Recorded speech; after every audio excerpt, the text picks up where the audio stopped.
He was smart, handsome, intelligent, and an elusive gunman, robber, gang leader, and murderer during the 1970s in Kingston, Jamaica. I speak of the most dangerous Dennis Copper Barth, the man.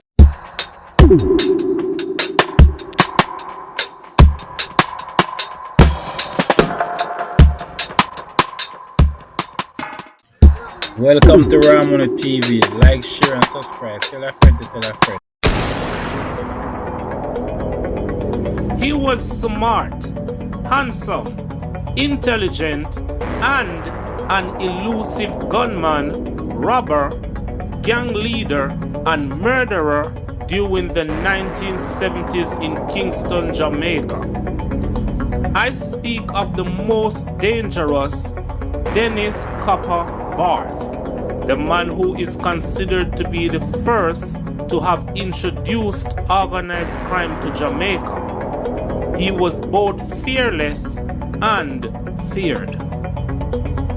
In this video, I examine the death registration form of this notorious figure in the history of Kingston, Jamaica, to reveal his personal details and the official cause of his tragic demise.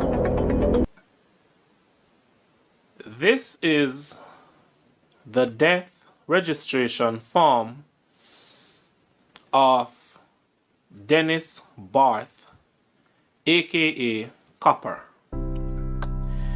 I will be reading through the form to look at his basic information as well as to reveal the official cause of his death. At the top of the form it says Death Registration Form, Death in the District of Spanish Town, Parish, St. Catherine. Below that, in the first box, it says Place of Death, Caymanas Race Track. So, and I will be saying Copper throughout the video. So Dennis Barth died at Caymanas Racetrack, which we all just call Caymanas Park. So what happened? Well, it was Saturday, April 29 of 1978.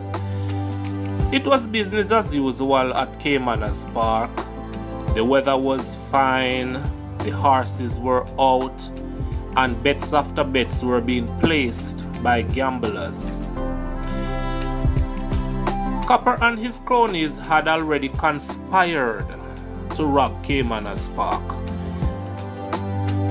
And this particular Saturday was the day they had chosen to carry out the robbery.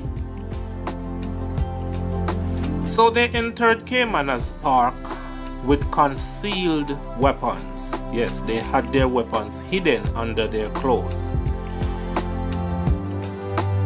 As already clear, Copper was fearless. He had done many robberies before. He had robbed banks, he had robbed business places, he had robbed individuals, and was successful. So this was a young man who was fearless. In fact, he took on an entire police team some time back.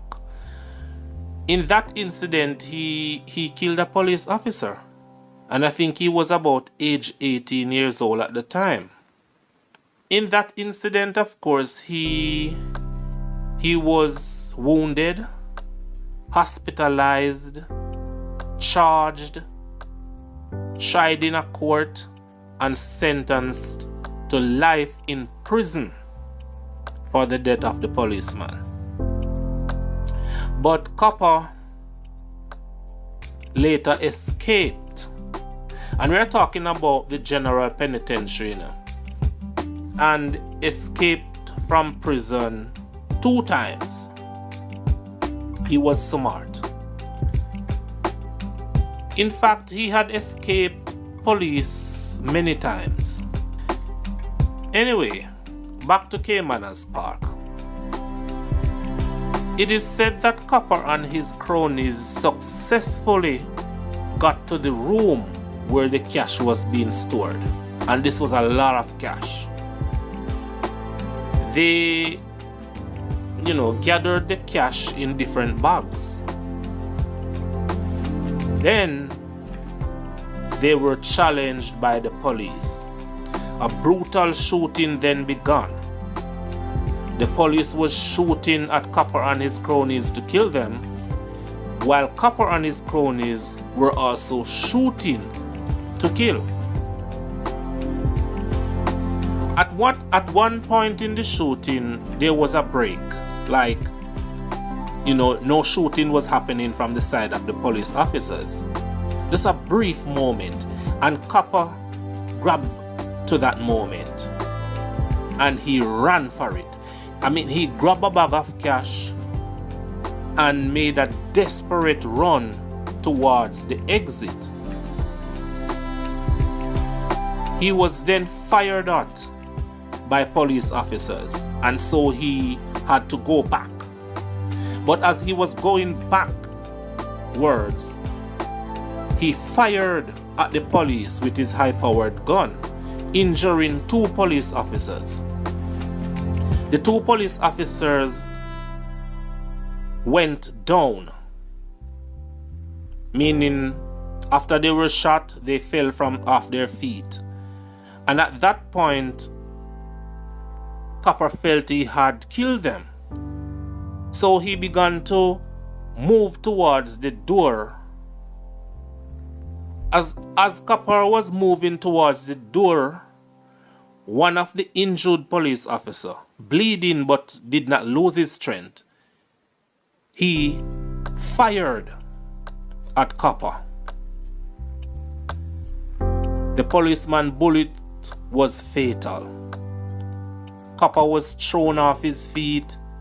The bag of cash slipped from his hand and scattered across the floor. Copper fell to the floor, sprawled out on his back, his right hand still holding the gun,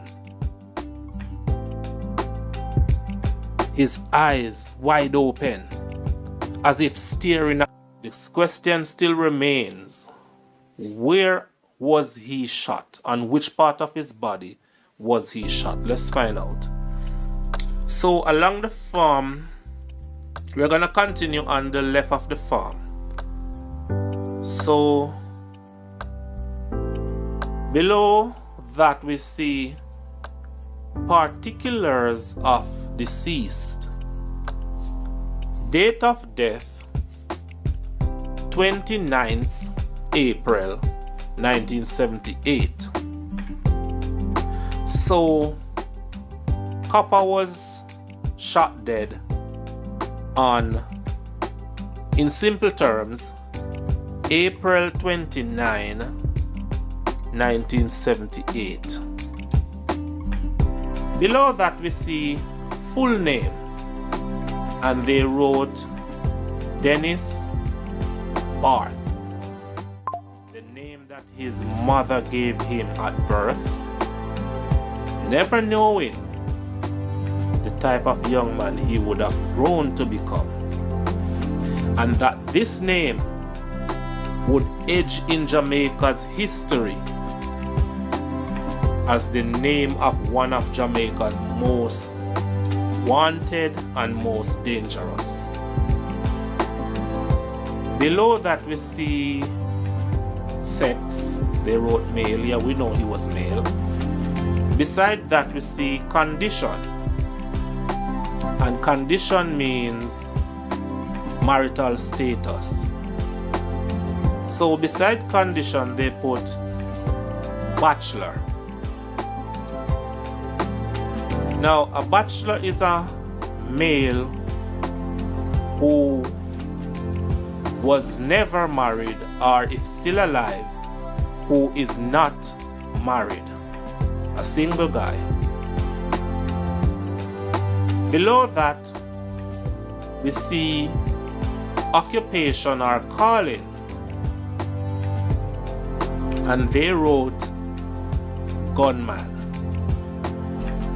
This I'm telling you, since doing the videos on this channel, this is the first time I have seen a death registration form listing somebody's occupation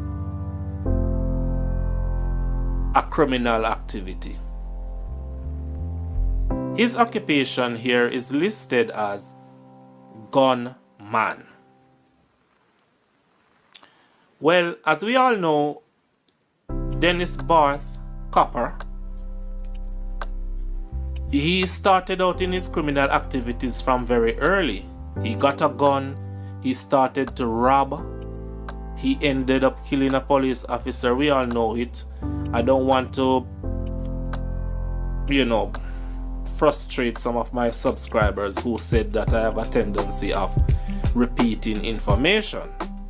So as I've already told the story of his life, he started out very early as a robber.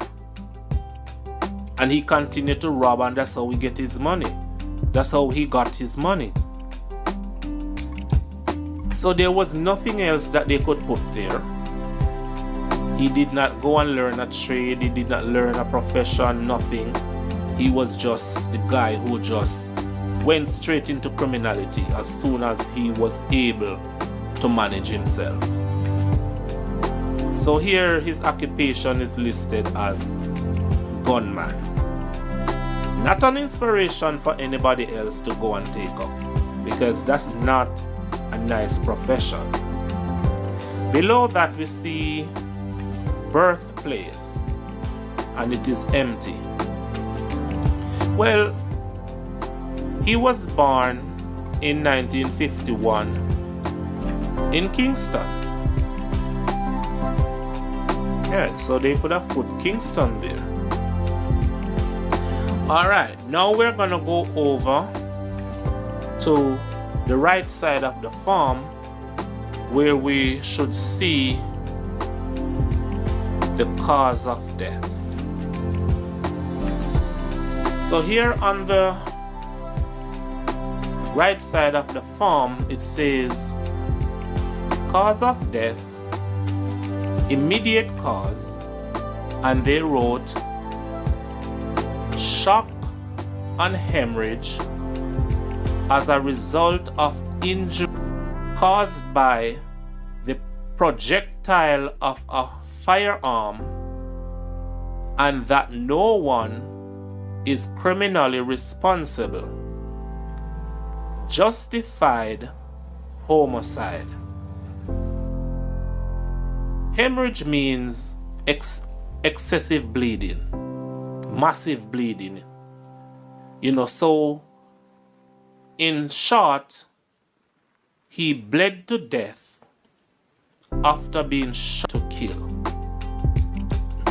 No other YouTuber had covered his death like this. They just talk about the things he did. Now we see the official cause of his death. Shock and hemorrhage as a result of injury caused by the projectile of a firearm.